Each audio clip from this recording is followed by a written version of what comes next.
This Protoman review is brought to you by Big Bad Toy Store. Big Bad Toy Store, the ultimate in toys. With BotCon less than a couple hours away, I gotta review something. Can't let this month end without something else being out there. So we gotta review something. We gotta review something. Yeah, that's good as anything. So we got Transformers Prime, Beast Hunters Prowl. Let's do this. ProtoRetro. It's a Cyberverse review from the Protoman. Now, I don't do many of these, but I really love the Cyberverse line. I love pocket-sized Transformers. My first Transformers as a kid were Micromasters. So anything that is small but yet detailed and cool gets love from me instantly. And this Prowl screamed to me when I saw it. I was like, I gotta pick this up. Now, as you all know, he is a repaint and addition to his mold brother, Smokescreen. Now, this is not uncommon, of course, with the character. Prowl in the past has usually been a mold brother with the Smokescreen character and Blue Streak, although there has been exceptions. A good example, alternators. But in general, this character has always been linked with Smokescreen and Blue Streak, so it's not unexpected that he would be a repaint and remold of it. And in typical fashion, being a repaint, he also got the addition of a light bar, which differentiates him from Smokescreen. So he is the police version of that awesome car. What I love about his design, though, is that while it's exactly the same as Smokescreen's, when it is put in a police decal and when it's given that light bar, it invokes a very brave design. And what I mean by brave is, I don't mean like he's brave. I mean the Takara line Brave that started in like the early 90s.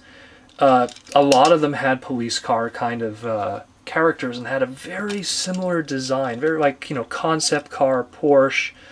Anyone that saw Jay Decker or Gal Geiger just has that look to it and just looks great. Just to mention the little details on the thing, he has a star on the front, which pays a homage to the original G1 toy that had a star on the front. Same thing on the side here, so that's a really nice touch. And a little fun fact people always wonder, this light bar is actually removable. It's not, don't worry about breaking it or it being crazy glued. It's just pegged in there with friction, and it is swappable and could be put onto other stuff. It's just a weapon port piece, that is standard with the Cyberverses. So you could actually peg this on anything, so it's kind of an extra accessory, normally which would be used for a weapon. Now let's talk about the weapon for a second, and we'll talk about kind of the character for a second too, because this is the first time this character has existed in the Transformers Prime line. This is his first shot, kind of like Ultra Magnus, where he was first a Cyberverse before he became a Voyager, and we have that new fangled one that's coming in a nice pretty box soon, the Ultimate one. So, but it talks about how his weapon is the Justice Hammer and how he's a strategic genius. So it does take cues to the original G1 Prowl in design and character. And the hammer, well, I guess the Justice Hammer is more just a cue to law and how the hammer of justice that exists in courthouses. While it does invoke a lot of design cues from the Forge of Solace, which is found in the Transformers Prime line. Because the light bar is is using up his weapon port, he does have one on the side which was also existent with Smokescreen, but unfortunately only one peg out of the three that exist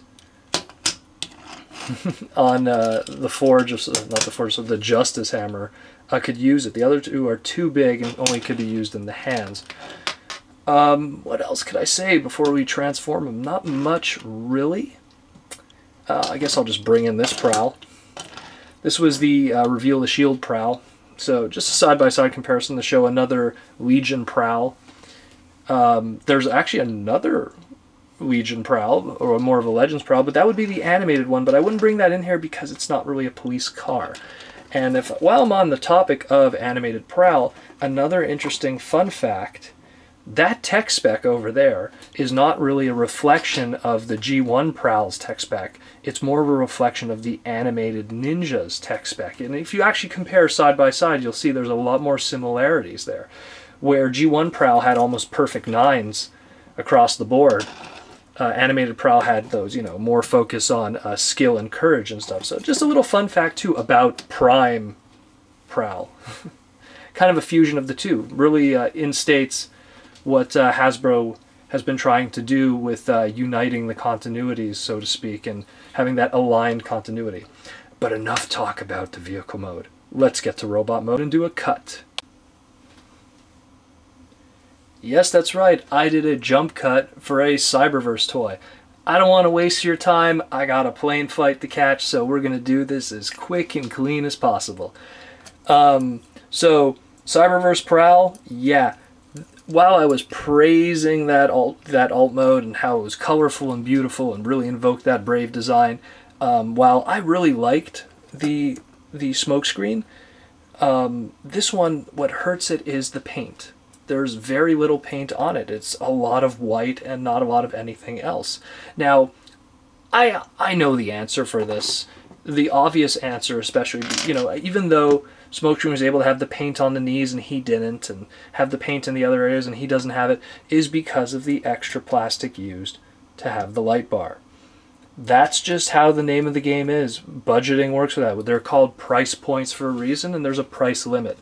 But it kind of sucks, because the black, let's say, on the knees would have really broken up all that white, and it really would have made a difference. Maybe even getting a little red on the head to kind of invoke this, you know, and really go straight G1. But you know what? The fact that this exists, I'm just happy, because Prowl is always been, well, not the most iconic character in Transformers.